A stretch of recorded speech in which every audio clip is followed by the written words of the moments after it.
Samsung இவ்வளோ நல்ல ஃபோனை லான்ச் பண்ணுவாங்கன்னு சத்தியமாக எதிர்பார்க்கல. அதாவது சாம்சங்லேருந்து கேலக்ஸி F70 Pro 5G அப்படிங்கிற ஒரு புது ஸ்மார்ட் ஃபோன் லான்ச் பண்ணியிருக்காங்க.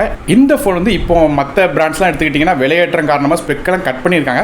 ஆனால் இவங்க ஓரளவு டீசெண்டான ஸ்பெக்கும் அதுவும் டீசெண்டான ப்ரைஸில் வந்து கொடுக்குற மாதிரி தெரியுது. ஸோ இந்த ஃபோனை வாங்கலாமா வேண்டாமா அப்படிங்கிறத இந்த வீடியோட எண்ட்லேயே நீங்களே தெரிஞ்சுக்கிடுவீங்க. அதனால் வீடியோவை கடைசியில் ஸ்கிப் பண்ணாமல் பாருங்கள். மேலும் வீடியோக்குள்ளே போக முன்னாடி சேனல் சப்ஸ்கிரைப் பண்ணுங்க, பக்கத்துக்கு பெல் ஐக்கானை ப்ரெஸ் பண்ணி தொடர்ந்து ஆதரவு தாங்க. முதல்ல ஃபோனோட பில்ட் வந்து ஆரம்பிக்கலாம். இந்த ஃபோனோட பில்ட் வந்து 8.1 mm திக்னஸோட 206 கிராம் வெயிட் வருது. மற்றபடியாக ஃபோனோட ஃப்ரேமும் சரி, பேக் சைடும் சரி, பிளாஸ்டிக் மெட்டீரியல் செஞ்சிருக்காங்க. ஃப்ரண்ட் சைடில் வந்து நமக்கு கார்னிங் கிளாஸோட விட்டஸ் ப்ளஸ் ப்ரொடக்ஷன் வருது. மற்றபடியாக இந்த ஃபோனுக்கு IP64க்கான ரேட்டிங் கொடுக்குறாங்க. அதனால் லைட்டாக மழைக்காலங்களில் ஃபோனை வெளியே எடுத்துகிட்டு போனால் பிரச்சனை இருக்காது. அடுத்ததாக ஃபோனோட டிஸ்பிளே பற்றி பேசலாம். இந்த ஃபோனில் ஒரு 6.7 இன்ச்சுக்கான ஃபுல் HD ப்ளஸ் ரெசல்யூஷன் உள்ள Infinity O AMOLED டிஸ்பிளே கொடுக்குறாங்க. அது ஒரு பஞ்சுவல் டிஸ்பிளேயாக வருது. இந்த டிஸ்பிளேக்கு 120 ஹெர்ட்ஸ்க்கான ரெஃப்ரெஷ் ரேட் இருக்கு. மேலும் பிரைட்னஸ் பார்க்கும்போது HBM மோட்ல 800 நிட்ஸும் அதே பீக் பிரைட்னஸ் பார்க்கும்போது 1400 நிட்ஸும் வருது. டிஸ்பிளேயோட ப்ரொடக்ஷன் கார்னிங் கிளாஸோட விட்டஸ் ப்ளஸ் ப்ரொடக்ஷன் தராங்க. ஆனால் நோட் பண்ண விஷயம், இந்த டிஸ்பிளேக்கு HDR மற்றும் HDR10+ சப்போர்ட் இருந்த மாதிரி தெரியல. ஏன்னா பிராண்டும் அந்த அளவுக்கு மென்ஷன் பண்ண மாதிரி தெரியல. நெட்ஃப்ளிக்ஸ், அமேசான் மாதிரியான ஆப்ஸ்ல வச்சிருந்தீங்கன்னா SDR வரையும் ஸ்ட்ரீம் பண்ணிக்கலாம், HDRல ஸ்ட்ரீம் பண்ண முடியாது. மற்றபடி ஃபிங்கர் பிரிண்ட் ஸ்கேனர் பார்த்துட்டு நமக்கு in display fingerprint scanner கொடுக்கல. அதுக்கு பதிலாக side mount fingerprint scanner, அதாவது பவர் பட்டன்ல ஃபிங்கர் பிரிண்ட் ஸ்கேனர் தராங்க. அடுத்த இந்த ஃபோனோட பெர்ஃபார்மன்ஸ் பத்தி பார்க்கலாம். நமக்கு இந்த ஃபோன்ல ஸ்னாப்டிராகனோட 6 Gen 3 அப்படிங்கிற ஒரு 4 nm ப்ராசஸர் தராங்க. இது ஒரு 5G சப்போர்ட்டோட வருது. அது மட்டும் இல்லாமல் நமக்கு கிராஃபிக்ஸ்க்காக Adreno 710 அப்படிங்கிற GPU வருது. ஸோ இந்த ப்ராசஸரோட பெர்ஃபார்மன்ஸ் எப்படி இருக்கும் அப்படின்னு கேட்டிங்கன்னா, ப்ராசஸரோட ரேங்கிங் இப்போ நீங்கள் ஸ்க்ரீனில் பார்க்கலாம். அதாவது 87 ரேங்க் வருது. மார்க்னு பார்க்கும்போது 39 மார்க்கும் B கிரேடும் கிடைக்குது. அதாவது இப்போ உள்ள அந்த கரண்ட் சினாரியோ, அதாவது இந்த விலையேற்றதுக்கு காரணமாக பார்த்துட்டிங்கன்னா நமக்கு MediaTek Dimensity 6300 மாதிரியான ப்ராசஸர் கொடுத்தாலே அதுக்கே 20,000 30,000ங்கிற மாதிரியான ப்ரைஸ்லாம் கொடுக்க ஆரம்பிச்சிட்டாங்க. அப்படி இருக்கும்போது இவங்க இந்த காஸ்டியான ப்ரைஸ்லையும் ஓரளவு டீசெண்டான சிப்பு கொடுத்துருக்காங்க. அதாவது ரொம்ப ஆக சிப்புலாம் சொல்ல முடியாது. ஆனால் நமக்கு வந்து ஓரளவு டீசெண்டாக பெர்ஃபார்ம் பண்ணக்கூடிய சிப் வந்து இதில் கொடுத்துருக்காங்க. சிம்பிளாக சொல்லணும் கேட்டிங்கன்னா, ஆப்ஸ் ரன் பண்ணலாம், மல்டி டாஸ்கிங் பண்ண முடியும். கேம்ஸ்னு பார்த்தீங்கன்னா இன்டர்வல் கேம்ஸ், மிட் செட்டிங் கேம்ஸ்லையும் விளாடலாம். சில ஹெவியான கேம்ஸ் கிராஃபிக்ஸை கொஞ்சம் லோ பண்ணி வச்சு விளாண்டுக்கலாம். இது இப்போ இந்த ஃபோனோட ரேம் மற்றும் இன்டர்னல் ஸ்டோரேஜ் என்ன அப்படிங்கிறத இப்படி ஸ்க்ரீனில் பார்க்கலாம். ரேம் வெர்ஷன் பார்த்தீங்கன்னா இதில் வந்து சூப்பராக கொடுத்துருக்காங்க. LPDDR5X ரேம் தராங்க. அதாவது ஃப்ளாக்ஷிப் ஃபோனில் கொடுக்கக்கூடிய ரேம் கெப்பாசிட்டியில் கொடுத்துருக்காங்க.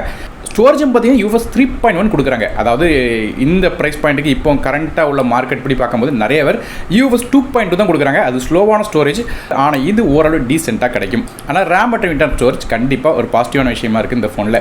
மற்றபடியாக மைக்ரோ ஸ்டிக்கருக்கான சப்போர்ட்டும் இந்த ஃபோனில் தராங்க. அதாவது 2 TB எக்ஸ்டர்னல் பண்ணலாம். அதாவது இது வந்து ஹைப்ரிட் சிம் செட்டை தராங்க. அதனால் 2 சிம் கார்டு பயன்படுத்தலாம். அப்படி இல்லைன்னா ஒரு சிம்மும் ஒரு மைக்ரோ ஸ்டிக்கரும் அட் அ டைம் யூஸ் பண்ணிக்கலாம். அடுத்ததாக ஃபோனோட OS பற்றி பேசலாம். இந்த ஃபோனில் Android 16 பேஸ் பண்ண One UI 8.5 இன்டர்ஃபேஸ் என்னது அப்டேட்ஸை பொறுத்தவரை சாம்சங் நல்லாவே பண்ணுவாங்க, நம்ம எல்லாருக்குமே தெரியும். அதாவது அதே மாதிரி இந்த ஃபோனுக்கும் 6 வருடத்துக்கான OS அப்டேட்ஸும் 6 வருடத்துக்கான செக்யூரிட்டி பேட்ச் அப்டேட்ஸும் ப்ராமிஸ் பண்ணியிருக்காங்க. ஸோ இது நல்ல விஷயம். மற்றபடியாக OSல பார்த்தீங்கன்னா நமக்கு வந்து circle to search, Google Gemini, அது போக இந்த பிரைவேட் ஆல்பம், அதாவது இந்த ஆல்பத்தில் உள்ள ஃபோட்டோஸை வந்து லாக் பண்ணி வைக்கிற ஃபீச்சர், இது போக நமக்கு டிரான்ஸ்கிரிப்ஷன் மாதிரியான ஃபீச்சர்ஸ்லாம் இந்த OSல கொடுத்துருக்காங்க சொல்கிறாங்க. அடுத்ததாக கேமராஸ் பற்றி பார்க்கலாம்.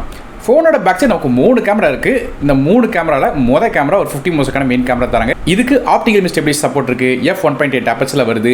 ஆனால் சென்சார் என்ன அப்படிங்கிறது கம்பெனி மென்ஷன் பண்ணலனாலும் சாம்சங்கோட ISOCELL S5KNJ1 அப்படிங்கிற சென்சாராக இருக்கும் சொல்கிறாங்க. மற்றபடியாக நமக்கு ரியர் ஃபேசிங் கேமராவில் இந்த பிரைமரி கேமராவில் 4K வரையும் வீடியோ ரெக்கார்டிங் பண்ண முடியும்.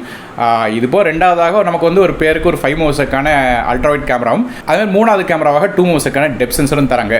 ஸோ என்ன பொறுத்து இந்த 5 மெகாபிக்சல் அல்ட்ராவைடும் 2 மெகாபிக்சல் டெப்த் சென்சர் கொடுத்ததுக்கு பதிலாக ரெண்டையும் கம்பைன் பண்ணி ஒரு டீசெண்டாக ஒரு 13 மெகாபிக்சலுக்கான அல்ட்ராவைடோ இல்லைனா ஒரு டெலிஃபோட்டோ கேமரா கொடுத்துருந்தா இன்னும் கொஞ்சம் சூப்பராக இருந்திருக்கும் சொல்லிட்டு தோணுது. அப்படி இல்லைனா ரெண்டாவது கேமரா ஒரு 8 மெகாபிக்சலுக்கான அல்ட்ராவைட் மாதிரி கொடுத்துட்டு இந்த பிரைமரி கேமரா கூட கொஞ்சம் பெட்டராக இன்னொரு நல்ல ஒரு சென்சார் கொடுத்துருந்தா நல்லா இருந்திருக்கும் அப்படிங்கிற மாதிரி சின்ன தாட். மற்றபடியாக சாம்சங் இந்த ஃபோனை மார்க்கெட்டிங் பண்ணும்போது கேமராவில் எடுக்கிற ஷார்ட்ஸ் அல்கரிதம் மூலமாக நிறைய விதமான டீசெண்டான ஃபோட்டோஸ் எடுக்கும் அப்படிங்கிற மாதிரி மார்க்கெட் பண்ணியிருக்காங்க.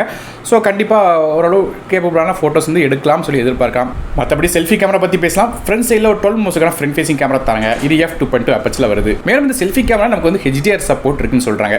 ஸோ இதான் ஃபோனோட கேமராஸாக இருக்குது. அடுத்த ஆடியோஸ் பற்றி பேசலாம். இந்த ஃபோனில் நமக்கு வந்து USB Type-C ஆடியோ தராங்க. ஸ்டீரியோ ஸ்பீக்கர் சப்போர்ட் இருக்குது. மற்றபடி நெட்வொர்க்ஸ்னு பார்க்கும்போது இந்த ஃபோனில் 5Gக்கான SNSS support, Dual 4Gக்கான VoLTE, Dual Band Wi-Fi, Bluetooth 5.3, இப்போ NFC இருக்குன்னு சொல்றாங்க. அடுத்தபடியா ஃபோனோட பேட்டரிஸ் பத்தி பேசலாம். சாம்சங் இந்த இந்த ஃபோனுக்கு கொஞ்சம் பேட்டரி கெபாசிட்டி கொஞ்சம் கூட வச்சிருக்காங்க. அப்படி பார்க்கும்போது 6000 mAh பேட்டரி கொடுக்குறாங்க. இது சார்ஜ் பண்ணுறதுக்கு நமக்கு 45 வாட்க்கான ஃபாஸ்ட் சார்ஜிங் சப்போர்ட் வருது. ஸோ ஓரளவு பார்க்கும்போது பேட்டரியோட கெப்பாசிட்டி கொஞ்சம் கூடியிருக்கு, அதுமாதிரி சார்ஜிங் ஸ்பீடும் கொஞ்சம் கூட்டியிருக்காங்க. ஆனால் ஆஸ் யூஷுவல் நமக்கு சார்ஜர் பாக்ஸில் வராது, தனியாக தான் வாங்க வேண்டியிருக்கும். ஸோ சார்ஜர் மட்டும் வெளியே வாங்க வேண்டியிருக்கு. இதுவும் ஒரு குட்டி நெகட்டிவ் மாதிரி தெரியுது.